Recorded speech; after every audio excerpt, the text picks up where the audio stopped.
Stigma, where we talk with leaders from many industries about how mental health and addiction have impacted their lives. Many people suffer silently from mental illness, addiction, depression, anxiety, and trauma. They never seek help because of stigma. In this podcast, host Stephen Hayes and his guests share their stories of recovery in order to encourage others to do the same. Here's Stephen. Welcome back to the Stigma Podcast. I'm your host, Stephen Hayes, and this week we are doing something new. We're starting a new segment called the Founder Spotlight. This episode is different from what we've done before. You're about to hear from a handful of mental health startup founders. Each of these entrepreneurs has been given 3 minutes, uninterrupted, to tell their story. They're going to tell us why they're working in the space, what they're building, how far along they are. This isn't necessarily a fundraising pitch. In fact, some of these entrepreneurs are not building what you would consider a venture-backed business at all. This is definitely not intended to be a Shark Tank type of event. The purpose of this segment is to leverage our platform for a few things. Number one, we want to provide visibility for entrepreneurs building mental health solutions. You aren't going to be hearing from high-flying big names like Ginger and Mindstrong and others that have raised a ton of money here. This is a place to learn about the founders who receive a lot less fanfare and haven't received the kind of attention that some of the other businesses have. Number two, we want to connect entrepreneurs to people who may be able to help them. Number three, we want to give our audience a sense of what ideas are being built out there. The purpose of that is to encourage people to get involved in the space, maybe find a place to go work, maybe find an entrepreneur to help, maybe even find someone to invest in, maybe even just find someone to call up and say, hey, I want to encourage you.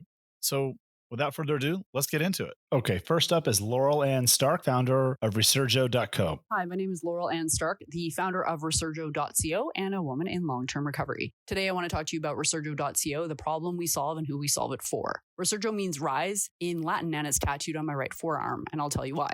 In 2015, there was a report that came out of Berkeley University that indicated that entrepreneurs are directly affected by mental health at a rate 3 times the global average. I was fascinated by this report. A lot of the conditions mentioned, such as substance misuse disorder, ADD, ADHD, and hypomania, were all things I was intimately aware of and had experienced in my life, as well as I'd seen a lot of these behaviors in my clients. In my 17 years as a business and marketing consultant, I'd noticed a pattern specifically in my female clients that we develop an extraordinary strategy, but when it came time to execution, often these high-performing, super talented women would be paralyzed. It was only in digging a little deeper did I find out that a lot of these women were dealing with the aftermath of trauma from abuse and assault, both in the workplace and at home. It's incredibly common. Other women were dealing with reproductive issues and miscarriages, which are crippling to the hormonal system and one's mental health and well-being. Also incredibly common. Even if these women didn't have trauma they were dealing with, they were trying to juggle their small businesses and their self-employment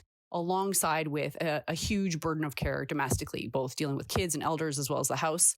They were struggling with a pressure to look a particular way, and this is on top of the stress of being self-employed, and we all know that's already bad for your mental health. At Resurgo, we are just about to release the biggest report on female entrepreneur mental health that's ever been released, and our studies and all of our research indicates that female entrepreneurs work the equivalent of 3 jobs and get paid for half of 1. As such, they are at incredibly high risk for developing poor mental health up to and including suicide. So that's why Resurgo exists. The beta version of the web app will be dropping at the end of 2020, and it is the only tool dedicated to helping entrepreneurial women create and maintain better emotional and mental health. The first thing the app does is it asks you to fill out an intake form. That will give our users a great idea of where they stand in terms of their mental health, areas of concern, areas to watch, and areas they're doing well. After the intake form is completed, the app will plug you right into our community, and you will be linked up with group supports, affordable therapy, with women just like yourself. The more you use the app and track and measure your progress, the better the smart recommendations will get in order to take the guesswork out of what you need to do to feel better. In addition, there's stress-busting games that you can play, and all in all, it's everything you need, always available, and affordable solution to help you create and maintain better mental health. Right now, we are giving away $1,000 cash to female entrepreneurs to better their mental health. You can enter on our Facebook page, on our Instagram page, and more details are available on our website at Resurgo.co. I encourage you to sign up for our newsletter to learn more. Thank you so much. Thank you, Laurel. Next up is Mackenzie, drazen, founder of MyResource. Hi, my name is Mackenzie, drazen, and I'm the co-founder of MyResource. MyResource is an online platform that helps you identify and connect with the right mental health care for your unique needs.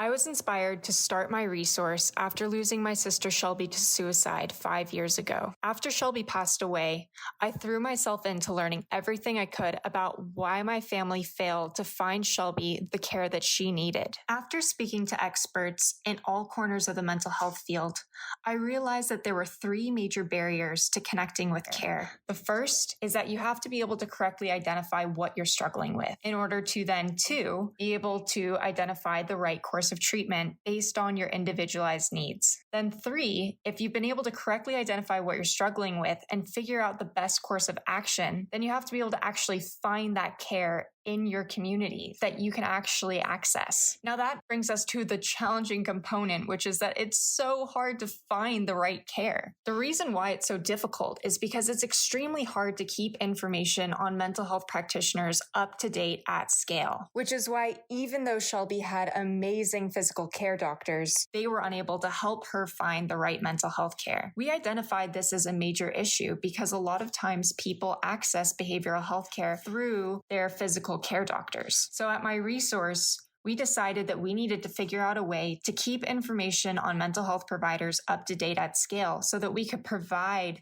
these health institutions with the infrastructure they need to properly refer their clients to care. To date, my resource is working with university counseling centers and nonprofit institutions across the country to help them connect their clients to the right mental health care for their unique needs. My resource has mastered the art of making sure that we can track accurate availability on clinicians' practices. We have built advanced machine learning algorithms that take into account all the existing best practices and up-to-date research so that you don't have to go through the burden of trying to understand all the different nuances between connecting you to the right care. Our work with counseling centers is just the start. What we can do with this technology is so exciting for us because it provides us with a way to facilitate research studies that we can use to build advanced machine learning algorithms to understand the components that go into making the right match so that we can connect you to the right care, no matter how diverse or complex your needs are. By helping you connect with the right care in the right way at the right time, we believe that we can build a world where no child ever has to struggle like Shelby did. If you are interested in helping us make the world a mentally healthier place, please reach out to us at info@miresource.com. Thank you. Thank you, Mackenzie. Next up is Jaskaran Gill, founder of Listening In. Thanks, Stephen. Hi, I'm Jaskaran Gill, founder of listeningin. I'm not a mental health professional, but having lived with depression for over 10 years and having worked with the victims of violence, I do bring in first-hand experience of, how it is to live with a mental illness. When I got diagnosed with depression, I was determined to break the stigma around mental health. And like many others, I too decided to follow the most common advice one gets from the majority of the platforms advocating for mental health, which is to talk about it. And I did, only to realize that, well, no one was really listening. Yes, the mental health epidemic is real. Yes, we need to solve the current mental health crisis. But what we really need to question is our talking focused approach even working? Or is it doing more damage? And how useful are all these apps that claim to provide diagnosis or give you a space to talk?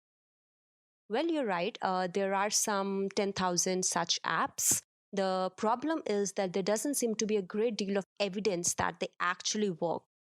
A study from November last year looked at 293 mental health apps and found that only 3.41% even claimed to have evidence showing the effectiveness. Yes, it's good to digitalize everything and use AI-based approach, but are we just putting the systems in place without addressing the core issue? Who is really listening to the ones who have a voice? Listening to understand.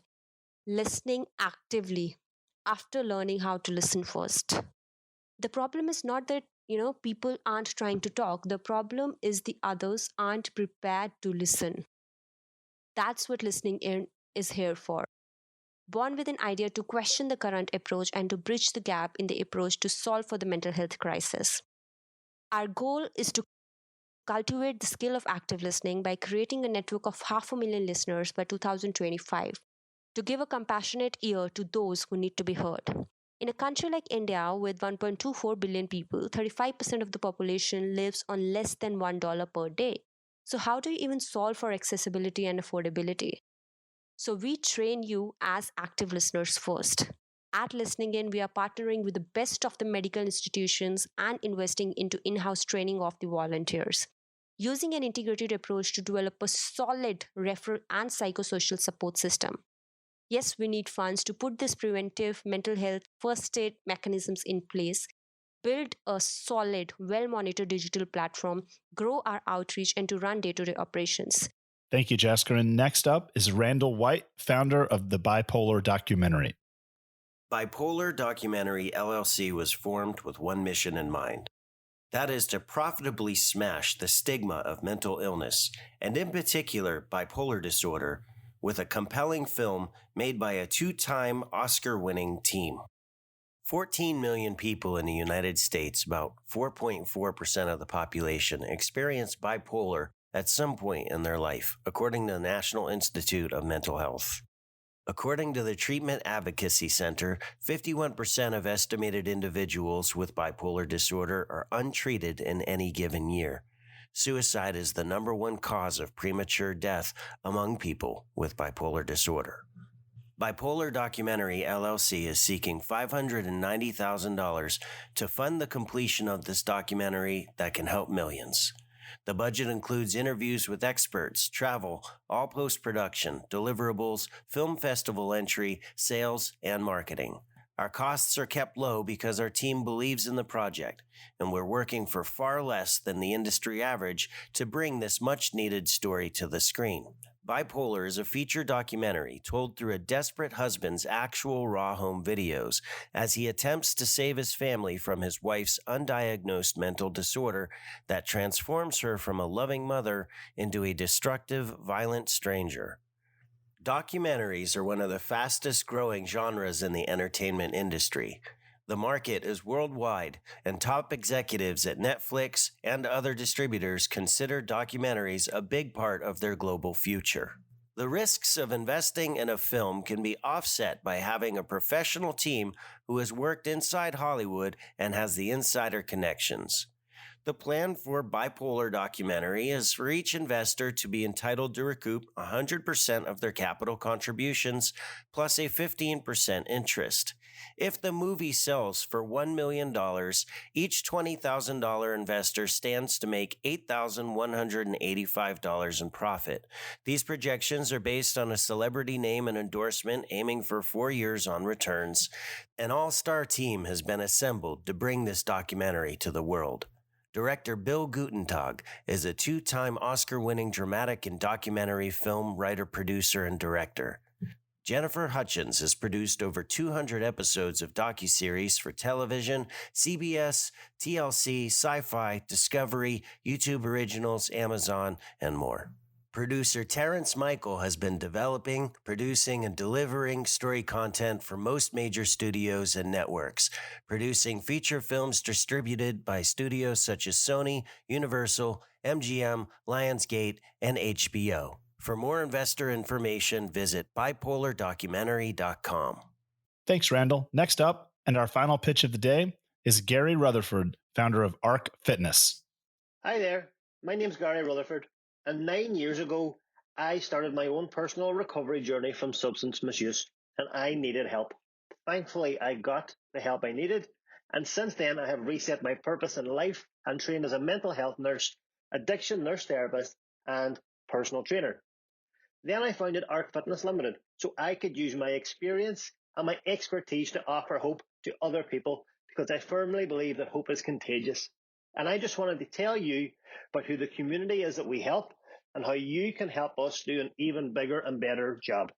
So firstly, about ARC. ARC is based on a few principles: abstinence, personal accountability, physical activity, and reconnection to community. You see, we give people the tools to remodel their thinking and take greater responsibility and ownership of their lives. Within a professionally supervised therapeutic environment, we do physical activity together, we run social events together, and we create a community and personal connection. ARC demonstrates that in recovery there can be purpose, fulfillment, and even joy. And our mission is to remove the shame from addiction, educate about recovery, and see people thrive and succeed in their lives. Our vision is to see ARC grow to be a prime source of recovery support accessible to anyone who needs it, including families wherever they happen to live. And in our first 16 months, supported by only volunteers and small donations, we have taken 24 individuals through our program, and we have built a rock-solid foundation and reputation and have a waiting list of over 50 people. And we want to scale up ARC's operations, and we have a strategy to do this, and this is where you can help. Firstly, we have a range of services they offer private companies, community groups, and those in our justice system. So if you're interested in our services, please get in touch to discuss how we can best serve your needs. Secondly, we have a digital version of our core program, complete with videos, reading resources, community forums, and much, much more that allows even wider access. And we believe it is as good as, in fact, better than any online tool set available today. And we believe that this is a strategic vehicle for ARC's future growth, and it can become a world-beating app that will generate the income we need to fulfill our mission. So, if you're interested in investing in us and our digital platform with its vast potential, please get in touch. We are ARC, that is ARC Fitness Limited, and find us at www.arcfitness.co.uk. Thank you so much for your time. And that's it. Thank you guys for being here. Thank you for listening to our first Founder Spotlight. If you like the content, please give us a subscribe or a like or a review on your podcast platform of choice and share us with a friend. We also have a Patreon account where our loyal supporters can support our content creation, which will be linked in the show notes. Links to each of these founders' websites where they're available will be linked in the show notes as well. To the founders out there, don't forget to join the Mental Health Startup Slack community, which you can find a link to in the show notes as well. And most importantly, we really do want to hear from you. Please do comment on social media. Let us know what you liked, what you want to hear more of. If you're a founder and you want to come on this segment, just reach out to us. We will make it happen. You can reach out to us on Twitter at StigmaCast, on Instagram at Stigma Podcast. You can email us at info@stigmapodcast.com. Thank you for being here, and that's it. Until next time, stay safe, be well, and thanks for your support.